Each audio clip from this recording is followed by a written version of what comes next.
Hello students, हम पहले अपने लास्ट वीडियो में जो electronic spectra of transition metal complexes का था उसमें हमने टाइप्स ऑफ इलेक्ट्रॉनिक ट्रांजिशंस देखे थे, डी ट्रांजिशन और चार्ज ट्रांसफर ट्रांजिशंस। तो अब हम इसके आगे देखते हैं E1 और E2 में जो डेल्टा E होता है डिफरेंस एनर्जी का, उसके बारे में पढ़ेंगे। डेल्टा E ऑफ ट्रांजिशन बोलते हैं। इलेक्ट्रॉनिक एनर्जी ट्रांजिशन की जो डेल्टा ई है वो क्या होगी? Change difference in energy E2 minus E1। तो इसमें E1 क्या है? ग्राउंड स्टेट की एनर्जी, और E2 क्या है? एक्साइटेड स्टेट की एनर्जी। ठीक है। अब अगर आपका ट्रांजिशन सिंपल डी ट्रांजिशन है तो डी ट्रांजिशन में क्या होगा?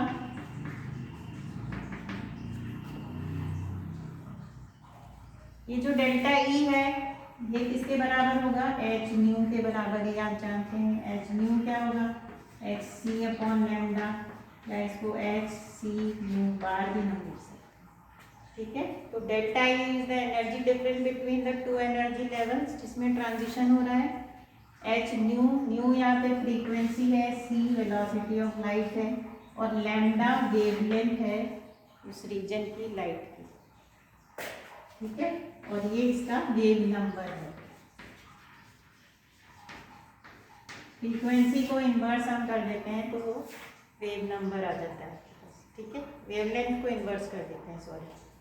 नाउ डी ट्रांजिशन अगर ये है तो ये E1 और E2 क्या हो गए? डी ऑर्बिटल भी होंगे। ठीक है। अगर डी ट्रांजिशन है तो E1 E2 क्या होंगे? डी ऑर्बिटल होंगे। E2 भी होगा, ये E3 होगा, या ये E वो टेट्राहेड्रल कॉम्प्लेक्स है तो ये E होगा, ये T2 होगा। ठीक है। लेकिन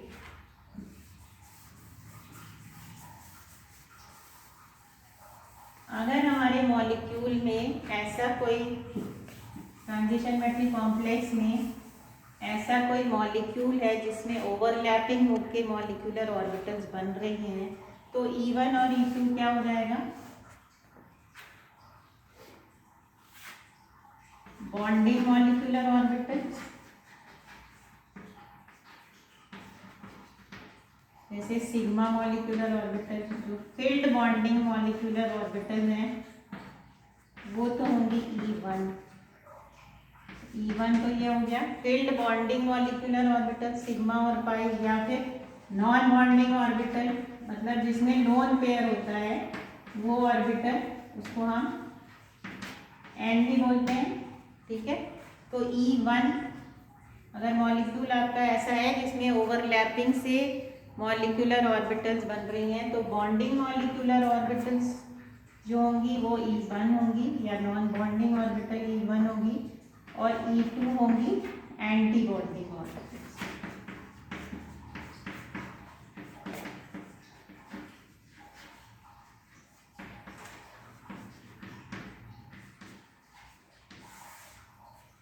मतलब सिग्मा स्टार और पाई स्टार। ठीक है। तो E1 क्या हो जाएगा? सिग्मा हो सकता है, पाई हो सकता है, N हो सकता है, और E2 होगा सिग्मा स्टार पाई स्टार। ठीक है।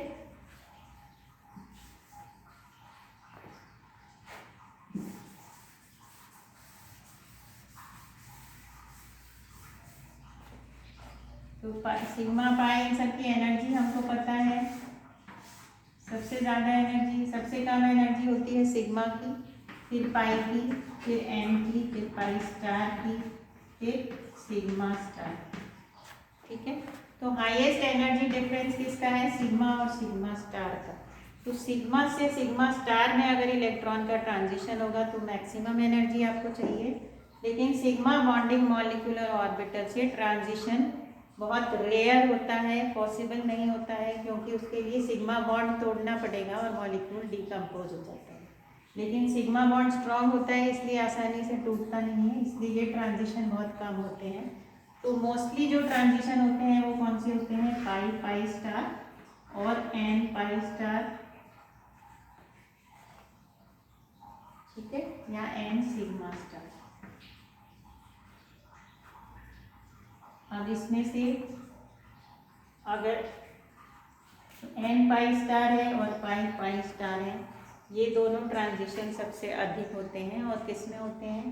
पाई पाई स्टार उसमें होगा जिसमें डबल बॉन्ड हो या ट्रिपल बॉन्ड हो, और n पाई स्टार उसमें होगा जिसमें लोन पेयर भी हो और डबल बॉन्ड और ट्रिपल बॉन्ड भी हो। ऐसे कंपाउंड्स में होगा। ठीक है, अब इसमें अगर हम एग्जाम्पल लें तो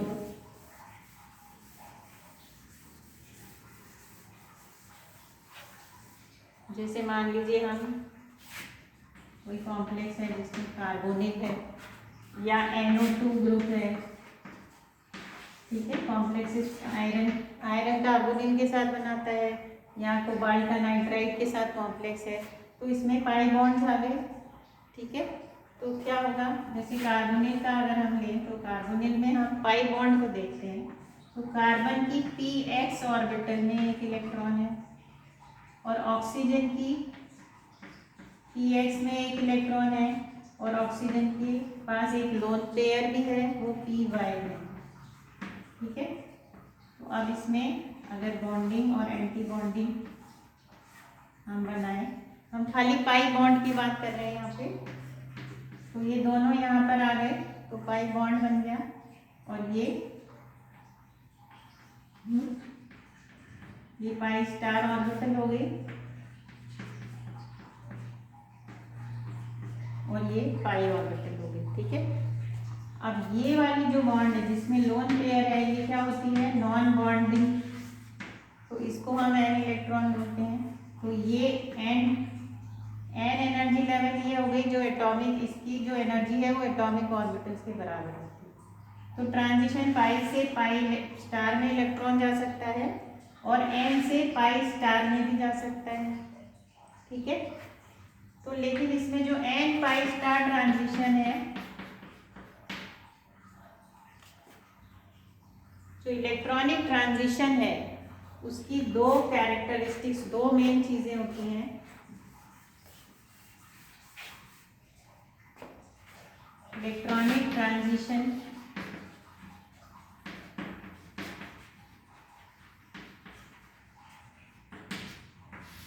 इसकी दो कैरेक्टरिस्टिक्स हैं।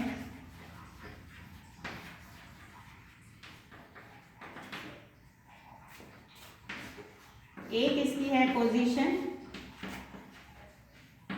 पोजीशन कैसे पता चलती? जो एनर्जी डिफरेंस है उसके कॉरेस्पॉन्डिंग जो लैम्डा है, इस वेवलेंथ की लाइट वो यूज कर रहा है, तो उस लैम्डा पे आपके पास एब्जॉर्प्शन मैक्सिमम आ जाएगा स्पेक्ट्रा में, तो वो हमको पोजीशन बता रहा है। और दूसरी चीज है इसकी इंटेंसिटी। इंटेंसिटी या प्रायिकता, प्रोबेबिलिटी कि वो ट्रांजिशन कितना होगा, प्रोबेबिलिटी ऑफ ट्रांजिशन।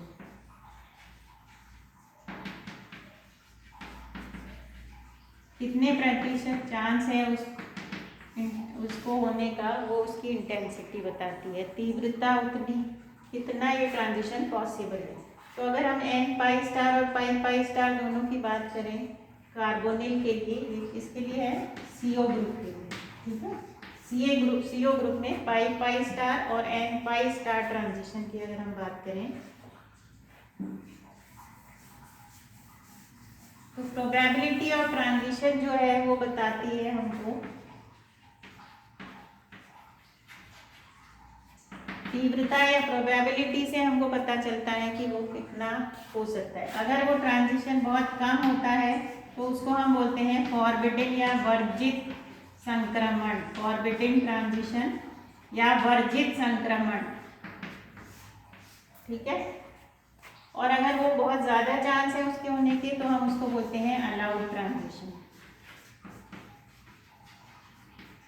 ठीक है, तो इनको हम सिलेक्शन रूल भी बोलते हैं। सिलेक्शन रूल चयन नियम, मतलब सिलेक्शन रूल से हमको पता चलता है कि ट्रांजिशन होगा या नहीं होगा। फॉरबिडन भी हो सकता है ट्रांजिशन और अलाउड भी हो सकता है। अगर वर्जित ट्रांजिशन है तो उसकी तीव्रता बहुत कम होगी। अलाउड ट्रांजिशन है ठीक है, तो क्या होगा, उसकी तीव्रता बहुत अधिक होगी। अब फिर से हम इस पे आते हैं पाई पाई स्टार और एन पाई स्टार ट्रांजिशन में। तो एन पाई स्टार ट्रांजिशन में क्या होगा, आपका इलेक्ट्रॉन किसमें है, पाई स्टार में। जो पाई पाई स्टार जो है वो कौन सा प्लेन है, एक्स वाई प्लेन। और ये जो आपका लोन पेयर ऑफ इलेक्ट्रॉन है ये P Y Y Z plane में है। तो इलेक्ट्रॉन वाई जेड प्लेन में आ गया तो परपेंडिकुलर हो गया। पहले वाला पाई जो है, पाई में जो इलेक्ट्रॉन है वो एक्स वाई प्लेन में है और पाई स्टार में भी एक्स वाई प्लेन में है। लेकिन एन में जो इलेक्ट्रॉन है वो वाई जेड प्लेन में है और पाई स्टार में जो इलेक्ट्रॉन है वो एक्स वाई प्लेन में है। तो इस दोनों का प्लेन परपेंडिकुलर हो गया, इसलिए इसमें ट्रांजिशन जो है वो कम होता है या उसकी तीव्रता कम हो जाती है, intensity of transition is less. इसलिए एन पाई स्टार जो है वो फॉरबिडन ट्रांजिशन होगा। लेकिन पाई पाई स्टार ट्रांजिशन में क्या होगा,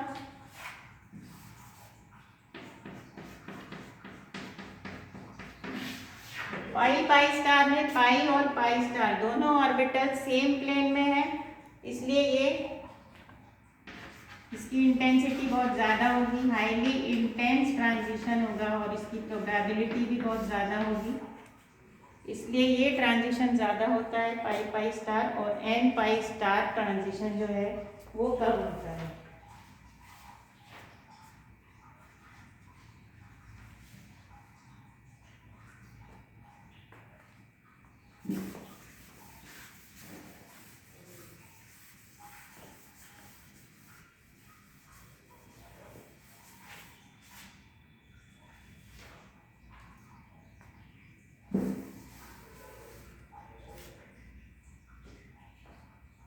तो ट्रांजिशन मेटल कॉम्प्लेक्सेस जो होते हैं उसमें अगर हम डीपी ट्रांजिशन की बात करें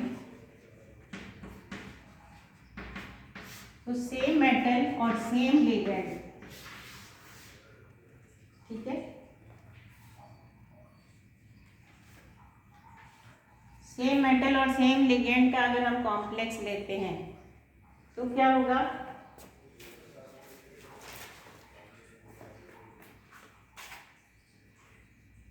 लेकिन वो हम जो कॉम्प्लेक्स लेते हैं वो अलग अलग ज्योमेट्री का लें। तो सबसे ज़्यादा ये हमने पहले सीएफटी में पढ़ा था, स्क्वायर प्लेनर की जो एनर्जी डिफरेंस होगा या डेल्टा की जो वैल्यू होती है ईजी और T2G के बीच में जो एनर्जी डिफरेंस होता है वो स्क्वायर प्लेनर में ज़्यादा होता है, फिर ऑक्टाहेड्रल में होता है और सबसे कम टेट्राहेड्रल में होता है। तो इलेक्ट्रॉनिक ट्रांजिशन जो है या डीडी ट्रांजिशन जो है वो सेम मेटल और लिगेंड अगर हम दोनों सेम लें तो स्क्वायर प्लेनर कॉम्प्लेक्स में सबसे ट्रांजिशन के लिए आपको सबसे ज़्यादा एनर्जी चाहिए, ऑक्टाहेड्रल में उससे कम चाहिए और टेट्राहेड्रल में सबसे कम चाहिए, ठीक है। तो डी ट्रांजिशंस में इस तरह से होता है। और अगर आपकी D0 या D10 कॉन्फ़िगरेशन है कॉम्प्लेक्सेस का तो आप जानते हैं डी ट्रांजिशन पॉसिबल नहीं है। T2G और EG, ये T2G है, ये EG है। अगर D में इलेक्ट्रॉन है ही नहीं, ज़ीरो है, तो कोई ट्रांजिशन नहीं होगा। और अगर ये कम्प्लीटली फिल्ड है, D10 है, तो भी कोई ट्रांजिशन नहीं होगा। तो इसलिए D0 और D10 वाले जो कॉम्प्लेक्सेस हैं वो कैसे होते हैं, कलरलेस होते हैं। तो थैंक यू, आज हमने पढ़ा इलेक्ट्रॉनिक ट्रांजिशन के बारे में। अब आगे हम इसके इलेक्ट्रॉनिक स्पेक्ट्रा कॉम्प्लेक्सेस के किस तरह से बनते हैं इसके बारे में और पढ़ेंगे। Thank you.